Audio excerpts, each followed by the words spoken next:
Lamine Yamal. ഈ Spain താരത്തിന്റെ പേരിന് പിന്നിൽ വലിയൊരു കഥയുണ്ട്. എന്താണെന്നറിയാം? പലരും വിചാരിക്കുന്നത് ലമീൻ എന്നത് ആദ്യത്തെ പേരും യമാൽ എന്നത് കുടുംബ പേരും ആണെന്നാണ്. എന്നാൽ അതല്ല സത്യം. ലമീൻ യമാൽ എന്നത് അവന്റെ ആദ്യ പേര് മാത്രമാണ്. മൊറോക്കോക്കാരനായ അച്ഛൻ മുനീറിന്റെ കുടുംബ പേരായ നസ്രൂയയും ഇക്വറ്റോറിയൽ ഗിനിക്കാരിയായ അമ്മ ഷീലയുടെ കുടുംബ പേരായ എബാനയുമാണ് അവന്റെ യഥാർത്ഥ സർനെയിമുകൾ. യമാൽ ജനിക്കുന്നതിന് മുൻപ് കടുത്ത സാമ്പത്തിക പ്രതിസന്ധിയിലായിരുന്ന ഈ ദമ്പതികൾക്ക് അന്ന് സ്പെയിനിൽ അഭയവും താമസ സൗകര്യവും നൽകി സഹായിച്ചത് രണ്ട് സുഹൃത്തുക്കളായിരുന്നു. വർഷങ്ങൾക്ക് ശേഷം തങ്ങൾക്കൊരു മകൻ ജനിച്ചപ്പോൾ അന്ന് പ്രതിസന്ധി ഘട്ടത്തിൽ കൂടെ നിന്ന ആ രണ്ട് സുഹൃത്തുക്കളോടുള്ള ആദരസൂചകമായി അവരുടെ പേരുകളായ ലമീൻ, യമാൽ എന്നിവ ചേർത്ത് മാതാപിതാക്കൾ ഈ കുഞ്ഞിന് പേരിട്ടു. അറബിക് ഭാഷയിൽ ലമീൻ എന്നാൽ വിശ്വസ്തൻ എന്നും യമാൽ എന്നാൽ ഭംഗിയുള്ളവൻ എന്നുമാണ് അർത്ഥം.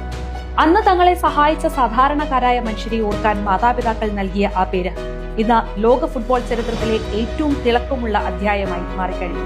വിശ്വസ്തതയുടെയും സൗന്ദര്യത്തിന്റെയും ആ ഫുട്ബോൾ വിസ്മയം ലമീൻ യമാൽ.